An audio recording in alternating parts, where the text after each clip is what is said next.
Una sa lahat, kung gusto nating maglaro ng Fortnite sa Mac, napakadali lang nito. Para dito, gagamitin natin ang Luna dahil ang ibang mga option ay kadalasang mga emulator o katulad nito at maaring may virus. Kaya naman Luna ang pinakamagandang option. Bubuksan natin ang ating browser at ipapaste ang link na inilagay ko sa description.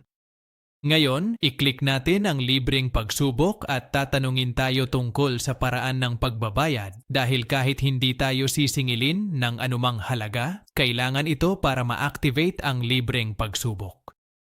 Sa aking kaso, gagamit ako ng credit card kaya ilalagay natin ang mga detalye ng bangko at i-click ang idagdag. Mahalagang kung ayaw nating masingil pagkatapos ng pagsubok na ito, pumunta tayo sa bahaging ito at i-click ang pagtigil ng subscription. Maari pa rin nating ma-enjoy ang subscription hanggang sa pets ang itinakda bilang deadline. Hintayin nating ma-verify ito at makakapasok na tayo sa Luna. Sa loob ng Amazon Luna, maaari tayong maglaro ng napakaraming iba't ibang laro. Kahit wala tayong pinakamagandang computer, maaari pa rin tayong mag-enjoy sa maraming laro ng walang abala. Ngayon, pumunta tayo sa search bar.